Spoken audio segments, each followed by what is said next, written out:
রজব মাস আসলেই নবী করিম সাল্লাল্লাহু আলাইহি সাল্লাম একটি দোয়া বেশি পড়তেন, আল্লাহুম্মা বারিক লানা ফি রজব ওয়া শাবান ওয়া বাল্লিগনা রমাদান। হে আল্লাহ, তুমি রজব এবং শাবান মাস আমাদেরকে বরকতের মধ্যে রাখো এবং রমাদানুল কারীম পর্যন্ত আমাদেরকে হায়াতের সাথে সুস্থতার সাথে পৌঁছে দাও। এ দোয়াটি নবীজি করতেন, সাহাবায়ে কেরামগণ করতেন। এ দোয়াটি হাদিসের মধ্যে এসেছে। অসংখ্য অগণিত ফজিলত এই দোয়ার ব্যাপারে বলা হয়েছে। এজন্য আমরা আন্তরিকতার সাথে, যেহেতু রজব মাসের আজকে ৫তম তারিখ, আমরা আন্তরিকতার সাথে রজব মাসের এই দোয়াটি বেশি বেশি পড়ব, অর্থ বুঝে পড়ব, মন থেকে পড়ব, ভালোবাসা দিয়ে পড়ব। উদ্দেশ্য থাকবে আল্লাহ যেন আমাদেরকে, এই যে রমজানের একটি ঘ্রাণ চলে আসছে রজব মাসের মধ্য দিয়ে, আর মাত্র ১ মাস ২৫ দিন বাকি রয়েছে, ৫৫ দিন বাকি রয়েছে। আল্লাহ যেন আমাদেরকে সুস্থতার সাথে, হায়াতের সাথে রমজান পর্যন্ত পৌঁছে দেন, রমজান পাওয়ার ব্যবস্থা করে দেন।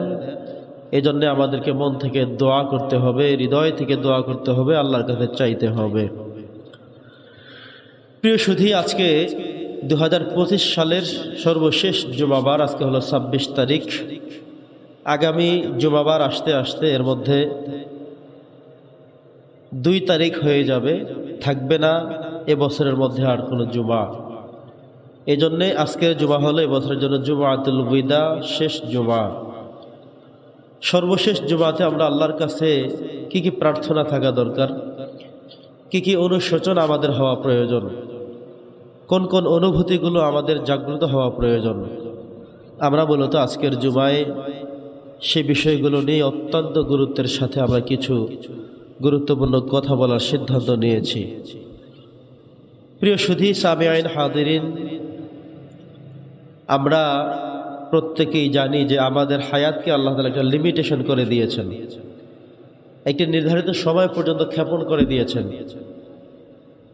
স্বয়ং আল্লাহ নিজেই বলেছেন, ইজা জাআ আজালুহুম লা ইস্তাখিরুনা সাআতাম ওয়া লা ইস্তাকদিমুন।